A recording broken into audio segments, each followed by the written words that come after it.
Plutarco siente gran interés por los sueños y prodigios relacionados con las personalidades o los eventos importantes, así que menciona que la madre de Cicerón, llamada Elvia, no sufrió de dolores ni de fatigas en el parto, y el tercer día de las calendas nuevas, la nodriza tuvo una aparición donde vaticinó que estaban criando a un gran bien para todos los romanos.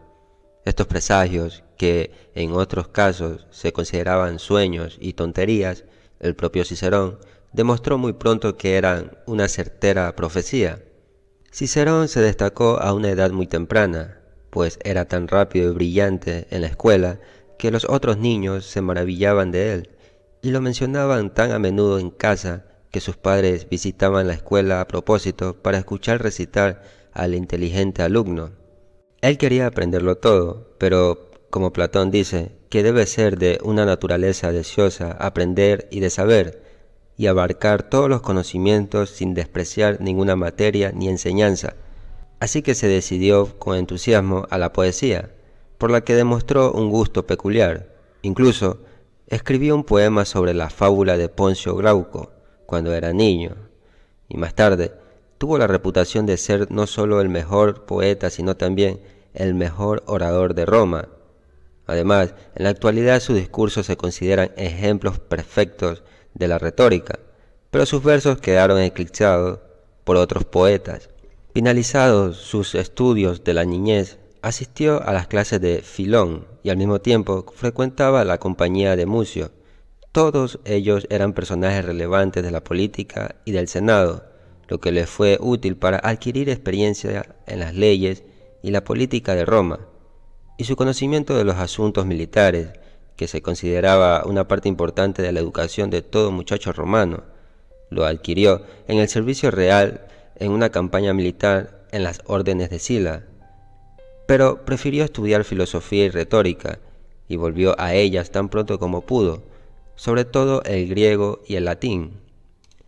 Su debut en la vida pública se produjo en defensa de Sexto Rocio Amerino, uno de los esclavos emancipados de Sila, que fue acusado de haber asesinado a su propio padre.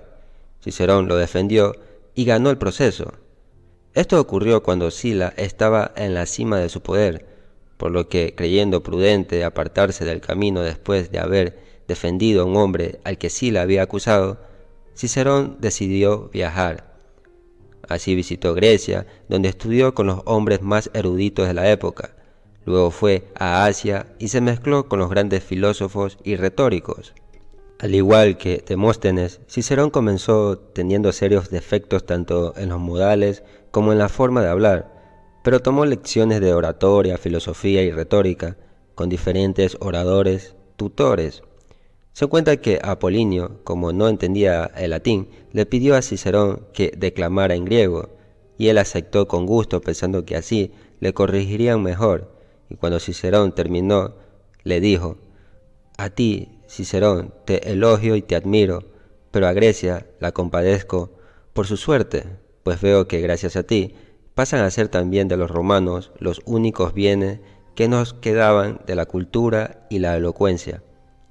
Tenía 30 años cuando regresó a la ciudad natal, tan mejorado en oratoria que aventajaba a todos los demás oradores, y pronto se convirtió en el más popular de ellos. Fue nombrado cuestor o tesorero público en un momento en que Roma necesitaba mucho grano, y fue enviado a Sicilia para conseguirlo. Al principio el pueblo se quejó de él, pero demostró ser tan justo y razonable que después lo honraron como a ningún otro magistrado. Se ganó aún más el favor de los sicilianos al enjuiciar a Verres, que había sido su pretor y había desempeñado muy mal el cargo. Finalmente Verres fue condenado y los sicilianos estaban tan agradecidos con Cicerón que más tarde le enviaban todo tipo de regalos. Cuando fue edil, llevaron de la isla gran cantidad de productos y se los entregaron a él. No obtuvo ninguna ganancia de ello, sino que usó la generosidad de aquella gente solo para rebajar los precios del mercado. Cicerón también poseía una modesta finca en Arpino y otra en Pompeya, pero vivía la mayor parte del tiempo en el monte Palatino, de modo que quienes deseaban visitarlo no necesitaban viajar tan lejos. Tenía el buen gusto de vivir con sencillez. Su esposa le había aportado una gran fortuna y además tenía mucho dinero propio. Sus compañeros eran literatos griegos y romanos y celebraba un relevo todos los días como hacía Pompeyo. 2 años después fue elevado al cargo de pretor y presidió los tribunales de justicia con gran dignidad y honor, pero su objetivo desde hacía mucho tiempo era convertirse en cónsul, y confió en que César y Pompeyo lo elevarían a ese cargo, y lo lograron, y se ganó las bendiciones de sus compatriotas. Sin embargo, había quienes buscaban trastornar y alterar la situación presente para su propio provecho y no por el bien común. Mientras Pompeyo seguía combatiendo con los reyes del Ponto y de Armenia, en Roma no había ninguna fuerza capaz de hacer frente a los revolucionarios. Estos tenían por corifeo a un hombre de carácter audaz, emprendedor y astuto, llamado Lucio Catilina, que había sido acusado, entre otros delitos, de haber cometido incesto con su hija y de matar a su propio hermano, y temiendo ser procesado por esto, había persuadido a Sila para sus artimañas. Gran parte de la juventud de la ciudad fue corrompida por él, pues a todos les procuraba continuamente placeres, huelgas y relaciones sexuales con mujeres, y cubría con generosidad los gastos que esto demandaba. Así Etruria entera y la mayor parte de la Galia Cisalpina se sublevaron y Roma se deslizaba peligrosamente a la revolución debido a la desigualdad de las propiedades. Los más renombrados y distinguidos se habían arruinado con espectáculos, banquetes, campañas electorales y construcciones, mientras que las riquezas habían ido a parar a manos de gente sin nobleza y de clase baja. De esa forma, la situación no le hacía falta más que un leve empujón y todo quedaría en manos del que se atreviera a derribar la república. Sin embargo, Catilina deseaba ocupar primero una firme base de operaciones, y para hacerlo se presentó como candidato al consulado para compartir el cargo con Gayo Antonio.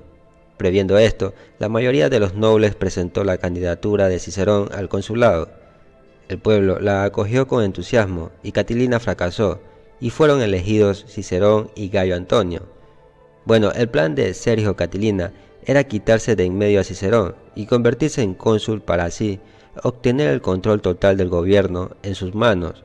Era audaz y escandaloso, pero podría haber tenido éxito si el complot no hubiera sido revelado a Cicerón, quien lo expresó en un discurso y así salvó a Roma, y Catilina fue expulsado de la ciudad. Cuando el pueblo se dio cuenta del peligro del que habían escapado, saludaron a Cicerón como padre y libertador de su patria. Así que después de presenciar la ejecución de los principales ayudantes de Catilina, regresó a casa caminando desde el mercado, y todas las casas se iluminaron en su honor, y también iba acompañado de unos guardias que pertenecían a una clase más distinguida. En aquella época, su autoridad era muy grande, pero despertó la envidia de no pocos, porque se alababa continuamente a sí mismo, y la gente se cansó de oírle repetir una y otra vez el beneficio que había hecho a su patria al aplastar a Catilina. Hay que reconocer que aunque le gustaba elogiarse a sí mismo, no envidiaba a los demás, y siempre estaba dispuesto a darles el crédito que merecía. Esto se puede ver en sus escritos y en algunos de sus dichos. Por ejemplo, llamó a Aristóteles un río de oro que fluye. De los diálogos de Platón dijo: si Júpiter hablara, lo haría en un lenguaje como el de ellos.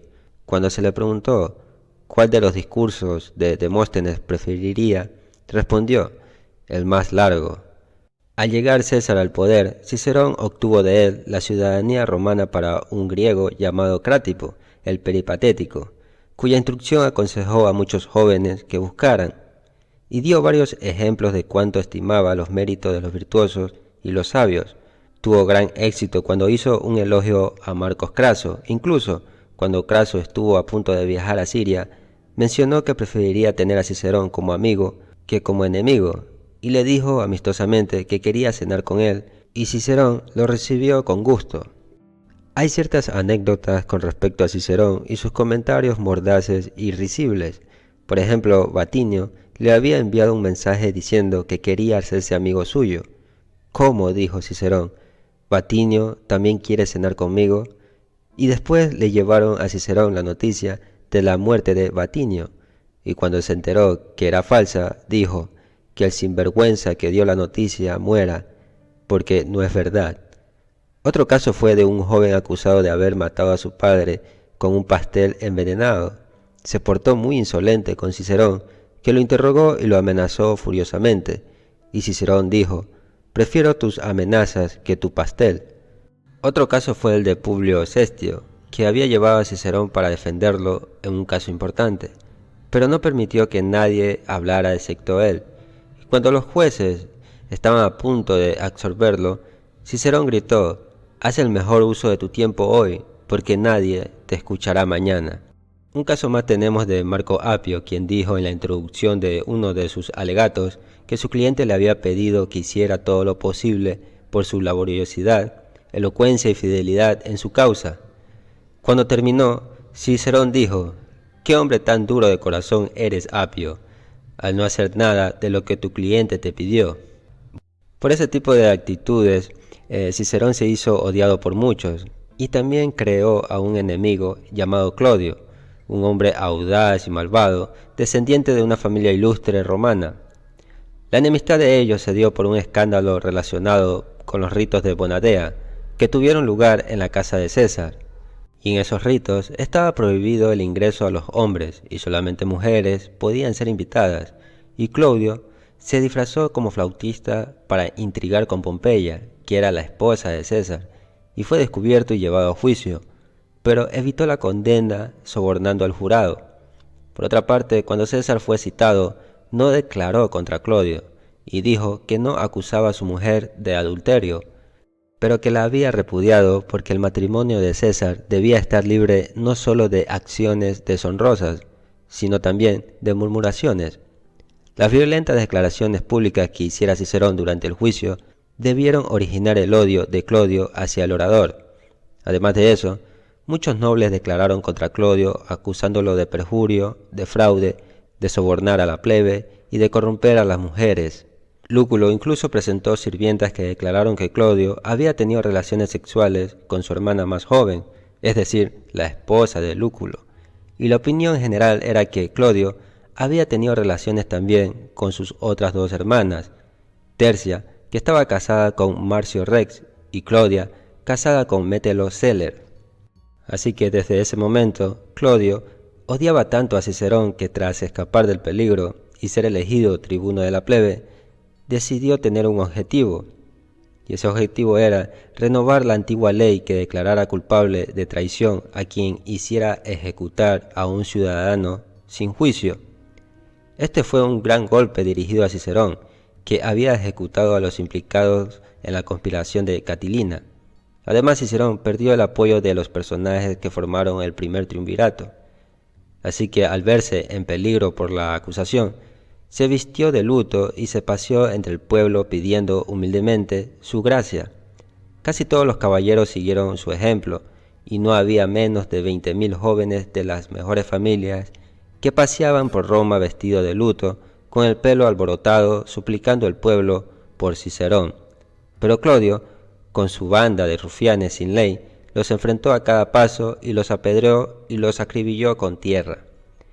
Al final las cosas llegaron a tal punto que quedó claro que Cicerón debía abandonar el país o luchar. Después de eso pidió ayuda a Pompeyo, pero Pompeyo se escabulló por la puerta trasera y evitó la entrevista. Cicerón le había mostrado su amistad a menudo, por lo que no se atrevió a negarse, pero como ahora era el yerno de César, y César no era amigo de Cicerón en ese momento, prefirió no ponerse del lado del orador. Cicerón se dirigió a los cónsules. Uno le aconsejó que esperara hasta que Clodio cayera en desgracia. El otro lo trató con dureza, pero sus amigos, todos sin excepción, le aconsejaron que se exiliara. Así que una noche emprendió el viaje por tierra, escoltado por un grupo de amigos, y viajó hasta llegar a Lucania con el propósito de llegar a Sicilia.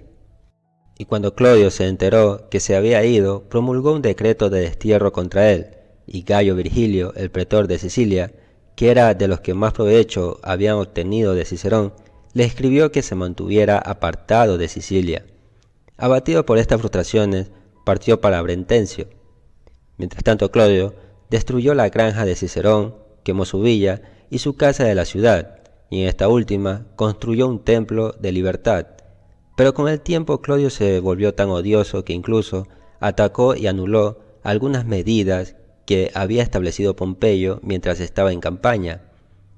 Así, al sentirse menospreciado por esto, Pompeyo se reprochó a sí mismo por haber abandonado a Cicerón, y así hizo todo lo posible con sus amigos para conseguir su retorno, y el Senado declaró que no se ocuparía de ningún asunto hasta que eso se hiciera. Entonces el cónsul Léntulo utilizó sus esfuerzos en favor de Cicerón, y como consecuencia se produjo una escena sangrienta en el foro. Uno de los tribunos, llamado Anio Milón, citó a Clodio a juicio por actos de violencia, pero el pueblo se reunió en masa y expulsó a Clodio del foro, y votó unánimemente por la revocación del exiliado Cicerón. Así, al cabo de 16 meses, el orador regresó a su patria, donde fue recibido con todos los honores. Allí hasta Craso, que era su enemigo antes del exilio, se apresuró al salir a su encuentro y reconciliarse con él, según decía, por complacer a su hijo Publio, que era ferviente admirador de Cicerón.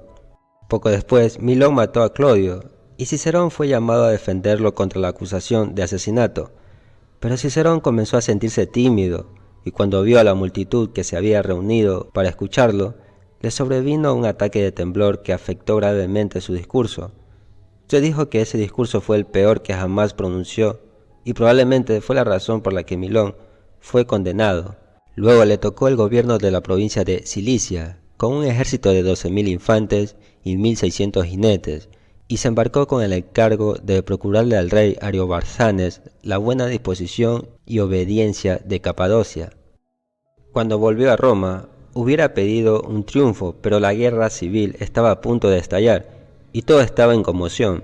Trató con todas sus fuerzas de reconciliar a los dos jefes, Pompeyo y César, pero al no lograrlo se mostró miserablemente cambiante e indeciso, favoreciendo a uno y luego al otro. ¿A dónde debo recurrir? Pompeyo tiene la causa más honorable, pero César maneja sus asuntos con mayor habilidad y es más capaz de salvarse a sí mismo y a sus amigos. En resumen, sé a quién evitar, pero no a quién buscar. Poco después viajó a Grecia y se unió al campamento de Pompeyo, pero debido a su mala salud, no estuvo presente en la batalla de Farsalia, en la que Pompeyo fue derrotado y tuvo que huir. Catón le pidió a Cicerón que comandara parte del ejército, pero este se negó y anunció que no volvería a participar en la guerra. Entonces algunos de los jóvenes guerreros sacaron sus espadas, lo llamaron traidor y sin duda lo habrían despachado en el acto si no hubiera sido por Catón, que se interpuso y lo sacó del campamento. Luego Cicerón se dirigió a Bretencio y se quedó allí esperando a César, que se retrasaba por sus ocupaciones en Asia y Egipto. Cuando llegó la noticia de que César había arribado a Tarento y desde allí se dirigía por tierra a Bretencio, Cicerón corrió a su encuentro sin carecer por completo de esperanza, pero con vergüenza de tener que comprobar en presencia de mucha gente el talante de un hombre que era su enemigo y vencedor. Sin embargo, sus temores se disiparon cuando César apareció, pues lo saludó como amigo y luego caminó a su lado y conversó con él. Pronto Roma se convirtió en una monarquía con César como gobernante, y Cicerón se retiró de los asuntos públicos y se dedicó por completo a la filosofía y literatura. Pasó la mayor parte de su tiempo en su casa de campo cerca de Túsculo, y para entretenerse escribía y traducía diálogos filosóficos y trasladaba al latín cada uno de los términos de la dialéctica y la física. Empleaba su facilidad para la poesía como un entretenimiento. Por ejemplo, cuando se entregaba a tal ocupación componía 500 versos en una noche. Después llegó el asesinato de César, lo que le devolvió a la vida pública, pero Marco Antonio ocupó el lugar de César y como no eran amigos, el orador no pudo hacer nada por el momento. Fue entonces cuando compuso algunas oraciones admirables, conocidas como el nombre de Filípicas. Sin embargo, su ambición se reavivó cuando encontró al joven Octavio César dispuesto a ser su amigo, y con él Intentó provocar una guerra contra Antonio, pero fue engañado, pues tan pronto Octavio logró obtener el consulado, formó una alianza con Antonio y Lépido, que había sido amigo de César, y así el nombre de Cicerón fue uno de los primeros que apareció en la lista de condenados a muerte. Mientras esto sucedía, Cicerón se encontraba en Túsculo, y al enterarse de ello, se dirigió a un puerto marítimo desde donde esperaba zarpar hacia Macedonia y unirse a Bruto. Navegó a cierta distancia a lo largo de la costa, luego cambió de idea y viajó por tierra. A veces pensó en suicidarse, pero después de mucha incertidumbre y varios planes a medio hacer, finalmente fue a Gaeta, donde poseía una agradable casa cerca del mar. Mientras su barco se dirigía a la orilla, una banda de cuervos se posó en las velas, algunos graznando, otros picoteando las cuerdas, y esto se consideró un mal presagio, pero Cicerón fue a la casa y se tumbó en un diván para descansar. Los cuervos lo seguían, algunos posándose en la ventana, mientras uno o dos saltaban sobre el diván y tiraban de las mantas. Los sirvientes de Cicerón quedaron tan impresionados por estos malos augurios que se preguntaron unos a otros: ¿nos quedaremos para ser espectadores del asesinato de nuestro amo? ¿No lo protegeremos, tan inocente y sufridor como es, cuando las bestias le den muestras de cuidado? Así que en parte por persuasión y en parte por la fuerza, lo metieron en una litera y lo llevaron hacia el mar. Los asesinos que habían sido enviados desde Roma eran Herenio y Popilio. Ellos se dirigieron a la casa y forzaron la puerta. Al no encontrar al orador, interrogaron a un joven al que había sido educado, y los dos asesinos corrieron en la dirección indicada, y cuando Cicerón los vio acercarse, ordenó que bajaran la litera. El pobre anciano, ya que tenía 64 años, miró fijamente a los asesinos, y algunos de ellos quedaron tan impresionados por su miseria que se cubrieron el rostro mientras Herenio, el centurión, levantaba su espada y de un solo golpe logró cortarle la cabeza. Antonio estaba celebrando una asamblea para la elección de magistrados, y cuando vio la cabeza y las manos de Cicerón dijo: ahora que se acaben todas las ejecuciones. Las manos que habían escrito las filípicas contra Antonio también fueron cortadas y llevadas a Roma. Fueron expuestas juntas en el lugar público y la gente lloró al verlas. En cuanto a las comparaciones, Cicerón y Demóstenes fueron oradores muy aclamados en sus respectivos lugares. Demóstenes tuvo que trabajar para mejorar su habilidad para la oratoria. Dedicó mucho tiempo y energía para perfeccionar su habilidad y luego cosechó los frutos y beneficios. En ocasiones se burlaban de él por sus discursos ensayados, pero parece que nadie se tomaba en serio esas críticas a la luz de su habilidad para la oratoria. Tal vez de manera imprudente entró en la política, lo que finalmente lo llevó a consumir veneno para evitar caer en manos de sus enemigos. He notado que Plutarco parece mostrar un marcado favoritismo hacia las figuras romanas. Puede que esté leyendo demasiado entre líneas y puede que tenga más que ver con la familiaridad de Plutarco y la disponibilidad de información para él, pero realmente me parece que las piezas romanas son mucho más convincentes y tal vez un poco más del lado noble. La historia de Cicerón fue un poco más interesante, especialmente porque se desarrolla hasta el final de la lectura de Plutarco. El libro termina con César y Antonio. Podremos decir que Cicerón era muy instruido con el estudio en toda clase de estilos. No solo ha dejado muchos libros sobre la materia, sino que aún en las expresiones escritas para sus polémicas se ve su empeño de mostrar erudición. Se inclinaba por ser pícaro, usando la ironía en los asuntos que requerían cuidado y estudio. Utilizaba los chistes para sacar partidos de ellos. Por ejemplo, siendo cónsul, quiso mortificar a Catón y satirizó con amplitud a la secta estoica, con sus paradojas haciendo reír al auditorio y a los jueces.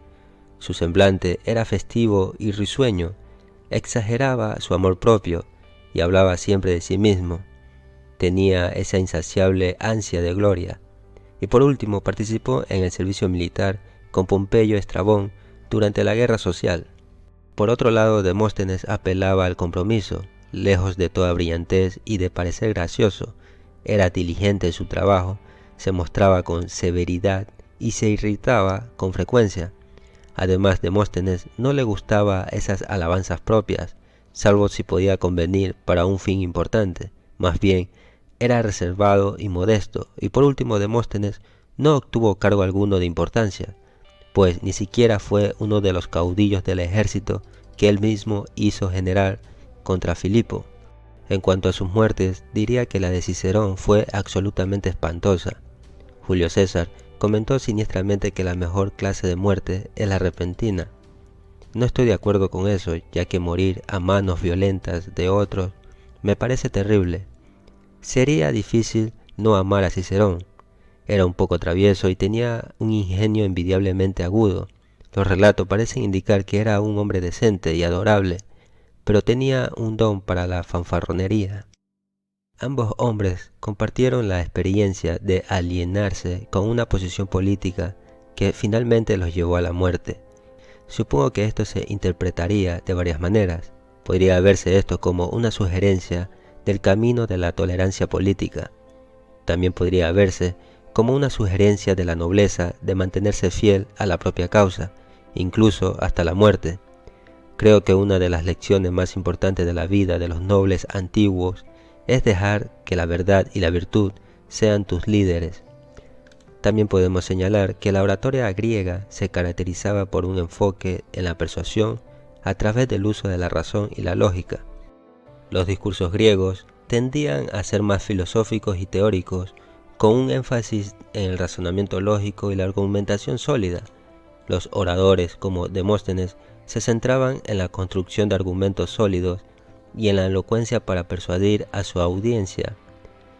En contraste con la oratoria romana, influenciada en gran medida por Cicerón, se caracterizaba por su enfoque más pragmático y práctico. Los discursos romanos se centraban en la persuasión emocional, el uso efectivo del lenguaje y la conexión con la audiencia a un nivel más personal. La retórica romana valoraba la elocuencia, la expresión emotiva y el dominio del público a través del discurso. Si bien ambas tradiciones tenían como objetivo persuadir a la audiencia, la oratoria griega se destacaba por su enfoque en la lógica y en la razón, mientras que la romana se inclinaba hacia la persuasión emocional y la conexión personal con el público.